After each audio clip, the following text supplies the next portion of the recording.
Hello friends, VAG ऑडिओजमध्ये तुमचं स्वागत आहे. मी वैशाली तुमच्यासाठी घेऊन आली आहे ट्रू ब्युटी ऑफ लवचा पुढचा भाग. चला सुरुवात करूया. ट्रू ब्युटी ऑफ लव भाग 65. हाय शंतनू, मिस यू. नेटवर्क आहे इथे, येस, पण फक्त रात्रीच मेसेज करेन हां. तू कसा आहेस, कुठं आहेस, बिझी आहेस का? तिने भरभर त्याला मेसेज केले आणि त्याच्या मेसेजची वाट पाहू लागली. क्षणभर त्याच्या रिप्लायची तिने वाट पाहिली आणि तो कुठेतरी बिझी असेल असं समजून तिनं नेट बंद केलं. कारण आजूबाजूला आत्या नाही तर कोणा ना कोणाचा आवाज येतच होता आणि तिला रिस्क घ्यायची नव्हती. शंतनू घरी पोहोचला तेव्हा घड्याळात 7:30 होत होते. अंधार झालेला, मग त्याने घरात येताच लाईट्स लावल्या. सिद्धार्थने डोक्यात भुंगा सोडलेला आणि तोच भुंगा आता त्याचं डोकं पोखरत होता. बराच वेळ मनातलं ते काहूर शांत व्हायचं नाव घेत नव्हतं. न राहून त्याने खिशातला मोबाईल काढला आणि नेट सुरू केलं. आणि काय आश्चर्य, मीराचे पटापट मेसेज पडले. त्याला तिचे मेसेज पडलेत हे पाहून प्रचंड आनंद झाला. मग त्यानेही तिला खूप सारे मेसेजेस केले. त्याच्या मनात भलताच आनंद झालेला तिच्या तेवढ्याही मेसेजने. त्याने तेच मेसेज कित्येकदा वाचले. तिच्या मेसेजमधून तिचं ते खुश असणंही त्याला उमजून येत होतं आणि त्या तिच्या खुश असण्याने तोही अगदी खुश होऊन गेला. गच्च भरलेलं आभाळ आणि त्यात दाटलेले ढग एकाएकी हटून निरभ्र आकाश दिसावं असंच काहीसं त्याला वाटत होतं. कधी कधी काही गोष्टी चांगल्याच होत असतात नाही. दोन मनाला दूर करणारा दुरावा कधी कधी आयुष्यात येतो, पण तो त्यांना दूर करण्याऐवजी त्या दोन जीवांना एकत्र आणत असतो. मीरा आणि शंतनूच्या बाबतीत तर असंच होत होतं. भले दोघांच्या बोलण्यावर बंधनं आली होती, भेटण्यावर बंधनं आली होती. बोलण्यासाठीही त्यांना एका विशिष्ट वेळेची वाट पाहावी लागणार होती, पण हे वाट पाहणंही रोमांचक असणार होतं.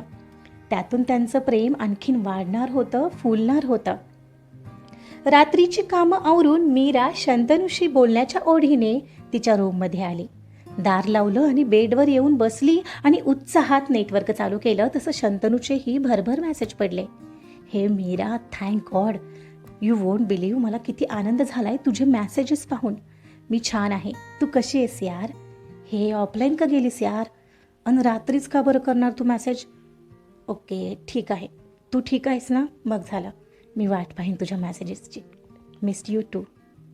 हाय, झालं जेवण? मीराने त्याला मेसेज केला आणि तो पुढच्या क्षणाला रीड झाला. जणू तिच्याच मेसेजची तोही वेड्यासारखी वाट पाहत होता. हो, जस्ट झालं जेवण. हे मीरा, किती मिस केलं मी यार. मीरा म्हणाली, मी टू. शंतनू, इतकी वाट पाहायला लावायची असते? मीरानं सॉरीचा मेसेज केला त्यावर. शंतनूने पुन्हा तिला मेसेज केला, हे मीरा, कॉल करू? मीराने नो शंतनू असा मेसेज केला. Please try to understand. असं काही गडबड करता येणार नाही आहे, नाहीतर उगाच प्रॉब्लेम क्रिएट होईल. शंतनू म्हणाला, ओके बाबा. मीरा, एक विचारू? मीरा म्हणाली, बोल ना. शंतनूनं तिला परत मेसेज केला, मीरा, स्वरादीच्या असं निघून जाण्यामुळे तुझ्या लग्नाचा तर नाही ना कोणी विषय काढला? तर मीराने त्याला मेसेज केला, अरे तसं काढलेला. तसं शंतनूने काय पाठवून धक्कादायकचे इमोजी पाठवले. अरे म्हणजे माझ्या आत्याने काढलेला. शंतनू म्हणाला, ए मीरा, तू फक्त माझी आहेस हां, तू असं काही नाही करणार आहेस यार, खरंच लग्न करणार आहेस आणि मला विसरशील ना? त्याचा असा मेसेज आणि इतकं पुढचं बोलणं पाहून तिला हसू येऊ लागलेलं. तसं मीरेनं तिला मेसेज केला, अरे मी कुठं असं म्हणाले वेडपट. हो, आत्या म्हणत होती, पण माझे बाबा बोललेत की तिची ॲटलिस्ट 12वी होऊ दे. शंतनू म्हणाला, काय म्हणजे 12वी झाली की तू लगेच लग्न करणार आहेस? तर मीरानं त्याला मेसेज केला, अरे नाही. शंतनूचा पुन्हा त्यावर तिला मेसेज आला, मग तुझे बाबा असे कसे आहेत गं? मीरा, अगं 12वी झाल्यावरही मला पुढे शिकायचं आहे आणि करिअरही आहेच, असं कसं ते तुझं लगेच लग्न करू शकतात? मी काय करायचं मग? मीरा म्हणाली, हे बघ, अजून 1 वर्ष आहे, होईल काहीतरी. मीही माझं करिअर केल्याशिवाय लग्न करणार नाहीच आहे. सध्या फक्त बाबांचा विश्वास संपादन करायला हवा, बाकी पुढं पाहूया ना. तसा शंतनूचा तिला मेसेज आला, नक्की ना मीरा, मग असंच कर हां, मग मीही तुझ्या बाबांना भेटून तुझा हात मागेन. तर त्यावर मीराने त्याला इमोजी पाठवली लपण्याची. बरं आता झोप, उद्या बोलू. शंतनूचा मेसेज आला, ए अगं आत्ताच तर ऑनलाईन आली आहेस, लगेच चालली काय, बोल ना यार. अजून कशात काही नाही आणि शंतनू आपले विषय भलतीकडे चाललेत. मीराने त्याला मेसेज केला, याला प्लॅनिंग म्हणतात मीरा. शंतनूचा यावर मेसेज आला. मीरा म्हणाली, आपण ठरवले तसंच होईल ना पण शंतनू. तर शंतनूचा त्यावर मेसेज आला, हो ऑफकोर्स मीरा, माझं ठरलंय सगळं, मी हे आता बोललो तेच करणार. मीरा म्हणाली, ओके. शंतनूचा मेसेज आला, ए मीरा, तुझा फोटो तरी पाठव ना, I want to see you. Meera म्हणाली, आत्ता नो शंतनू, मी इकडं मेकअप साहित्य आणलंच नाही आहे, अवतार झालाय माझा आत्ता. शंतनू म्हणाला, मला नाही काही फरक पडत मीरा. मीरा म्हणाली, तरीही शंतनू नको ना प्लीज. शंतनूचा मेसेज त्यावर आला, बरं मग उद्या पाठवशील. मीरा म्हणाली, हो ट्राय करेन. ट्राय नाही करणार आहेस, पाठवणार आहेस उद्या आठवणीने. शंतनूचा त्यावर मेसेज आला. मीरा म्हणाली, ओके. हे मीरा, खुश आहेस ना तिकडे, काही वाटलं तर सांग हा मला. मीरा म्हणाली, नक्की, सध्या तरी तुझ्याशी बोलायला मिळतं या गोष्टीनेही मी खूप खुश आहे. यू डोंट वरी, तू पण खुश राहा, हसत राहा. शंतनू म्हणाला, मग आणखी काय म्हणते आहेस. मीरा म्हणाला, काही नाही, आता खूप झोप येते मला, मी खूप थकले आज. ओके, कर आराम मग. Good night Meera. Good night Shantanu. आता असं उद्या रात्री बोल, बाय बाय. दोघांचं बोलणं झालं आणि मीरा क्षणभर मोबाईलकडे पाहत राहिली. तो अजूनही ऑनलाईन दिसत होता. तिला आणखी बोलावं वाटत होतं, पण मनावर कंट्रोल करत तिनं नेटवर्क बंद केलं आणि मोबाईल साईडला ठेवून दिला. बेडवर त्याच्याच विचारात ती आडवी झाली. त्या काही वेळाच्या बोलण्यानेही दोघांना अगदी फ्रेश वाटत होतं. दोघांनाही एकमेकांविषयी एक वेगळीच ओढ वाटत होती. दुसऱ्या दिवशी मीरा आंघोळ करून आली आणि आंघोळ होताच देवाच्या पाया पडली. शंतनूला फोटो पाठवायचा होता, त्यासाठी सेल्फी तर घ्यावी लागेल. मोबाईल घेऊन ती परसबागेत आली. तिथेच गुलाबाची आणि मोगऱ्याची झाडं फुलांनी भरलेली. तिथं येऊन ती सेल्फी काढू लागली. एक चांगला अँगल शोधता शोधता काही सेकंद गेले असतील आणि मनासारख्या मिळालेल्या एका अँगलला ती सेल्फी घेणार एवढ्यात तिथं स्वराज आला. तोंड वाकडं करत तो तिच्या मध्येच डोकावलेला. काय रे, मला सेल्फी घेऊ दे ना. हा असा सेल्फी काढणार आहेस, आणि कोणासाठी ग, का स्वतःसाठीच, कारण तू सोडून आणखी तर कोणी पाहिल का हा असा सेल्फी. एक काम कर, चल माझ्यासोबत, तुला असं बदलतो ना की काही गरज नाही, तू बदलला आहेस तेवढंच ठीक आहे. अरे यार, ज्याचं करावं भलं तर ते म्हणतंय माझंच खरं, कर बाई तुझंच खरं कर. हां, मला काय करायचंय, तुला काही करायचं नाही ना तर मग सोड ना. आणि अरे, मला कळतं किती आणि कधी बदलावं, तसंही इथे कोण पाहणार आहे मला. ओ का, आम्हाला दिसते आहेस की समोर, आम्ही नाही का पाहत आहे. मीरा, अगं खरंच बदल स्वतःला, जगानुसार वागावं लागतं. आणि तू छान मेकअप केला ना की तूही खूप छान दिसशील. अरे पण तुला का बदलायचंय मला, अशीच राहा, मला काय करायचंय. तो ओठांचा कोपरा उडवत म्हणाला. बरं मग आता सोड, मला सेल्फी घेऊ दे. म्हणत ती पुन्हा सेल्फी घेणार तर तो पुन्हा मध्ये तिला छेडत आला. अँगल चेंज करत ती फोटो काढू पाहायची आणि तो तोंड वेडावत तिच्या प्रत्येक सेल्फीत यायचा. काय रे स्वराज, त्याला वैतागून म्हणत आणि त्याला एक फटका देऊन ती अखेर पाय आपटत त्याला सोडून घरात निघून आली. आत्याने हे दुरूनच पाहिलेलं. स्वराज सारखा मीराच्या मागे मागे करतोय हे तिला आवडत नव्हतं.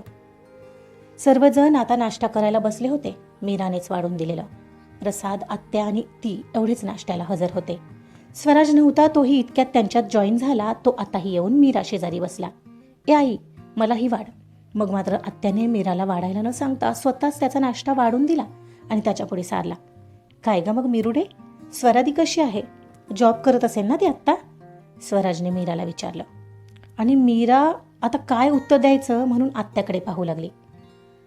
ती घर सोडून पळून गेली आहे, कळलं. आता गपगुमाने नाश्ता कर. आत्या मध्येच खेकसली. ओ सिरियसली, मला माहीत नव्हतं, सॉरी. तो मीराकडे पाहून पुटपुटला आणि मीराने मात्र मान खाली घातली. काय रे स्वराज, नक्की तिकडे कॉलेजात जाऊन अभ्यासच करतोयस ना, का काही वेगळे धंदे चाललेत, प्रसादने हसत विचारलं. हो दादा, असं का विचारतो आहेस, काय आहे तुझं वागणं जरा विचित्र वाटतंय. स्वराज अभ्यासच करायचा आहे हां तिकडे जाऊन. बापाच्या इब्रतीला धक्का लागेल असं काही वागणार नाही आहेस. निदान माझी मुलं अशी वागलेली मला खपणार नाही आहेत. आत्या मीराकडे तिरकस पाहत बोलली.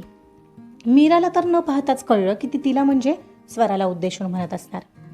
अगं आई, तू का अशी चिडते आहेस? असं काही वागलोय का मी? नाही वागलास ना, चांगलं आहे. तू वागूही नयेस म्हणून मी सांगते. आणि काय, एका घरात घडले हेच, त्याची पुनरावृत्ती नकोय आपल्याला घरात. अरे यार, आता शांतपणे नाश्ता करू दे ग. वैतागून मिचमिचत तो खाली पाहून नाश्ता करू लागला. एवढ्यात आत्याचे मिस्टरही आलेच. सुरेखा, नाश्ता वाढ ग पटकन, वेळ झालाय आज. हो हो म्हणत आत्या वाढू लागली. मीराबाई, कशी आहेस? खूप दिवसांनी आलीस ग, करमते ना इथं? हो, मी छान. मग कॉलेजला जातेस की नाही? मामांनी विचारलं. हो जाते ना मामा, 11वीला आहे. बरं बरं, चांगलं शिकून घे ग. पोरींच्या जातीने शिकावं आजकालच्या जगात. मला पण तुझ्यासारखी मुलगी हवी होती बघ, पण काय, त्यालाही नशीब लागतं. बरं झालं नाहीये पोरगी ते. सुभाष त्याचीच फळं भोगतोय आता. आत्या मध्येच बोलली. का ग, काय झालं? त्याची स्वरा गेली ना पळून कोणासोबत. नाक कापलं पोरीने. काय सांगतेस? आणि हे कधी झालं? झालंय वाटतं आत्ताच. त्यासाठीच तर ह्या मीराला इकडं पाठवले त्याने. काही नाही, आजकालची मुलं फारच पुढारली आहेत. आपल्या काळात 4 हात लांब राहायचो आपण, आणि ही आजकालची मुलं एकमेकांची लगट काय करतील, झोंबाझोंबी काय करतील, मला नाही पटत असलं. आणि मुळात आईने खंबीर राहायला पाहिजे मुलांच्या मागे. म्हणजे मुलीच काय, मुलंही अशी वागायचा विचारही नाहीत करणार. असो, आता त्यावर चर्चा करून काही उपयोग आहे का? सोडा तो विषय. आत्याच्या मिस्टरांनी मोठ्या आवाजात सुनावलं तसं सगळे गपगुमाने नाश्ता करू लागले. स्वरादी पळून गेली म्हणून ही मला किंवा माझ्या आईला का दोष देते? प्रत्येक आई वडील आपल्या मुलांवर चांगलेच संस्कार करतात. ह्या त्या मुलांची चूक असते किंवा त्यांच्या विचारसरणीची असंही म्हणता येईल. आणि प्रत्येक मुलं ही वेगळं असतं. स्वरादी तरी काही वाईटच विचार करून गेली असेल का? तिचं प्रेम आहे त्या व्यक्तीवर. हो, तिनं सांगायला हवं होतं आईबाबांना. पण आत्या अशा आहे तर बाबा काय वेगळे असतील, हाच विचार करून ती बोलली नसणार. मी तर विश करेन तिच्या मनाप्रमाणे तिचं आयुष्य असू दे, ती खुश असू दे. पण आत्याने माझ्या आईला काय संबंध बोलायचा? देव करो आणि हेच तुमच्या मुलाने स्वराजने असं काही नाही करो, कारण त्याचं वागणं खरंच विचित्र आहे. आत्याला एकदा तरी कळायला हवं. दुसऱ्याला नावं ठेवणं सोपं असतं, म्हणजे दुसऱ्यांना त्यांच्या परिस्थितीसाठी नावं ठेवतात, तीच परिस्थिती कधी ना कधी त्यांच्यावरही येऊ शकते. आजचा पार्ट इथंच संपलाय. कथा आवडत असेल तर लाईक, सबस्क्राईब आणि कमेंट करायला विसरू नका. आणि ऐकत रहा ट्रू ब्युटी ऑफ लव्ह.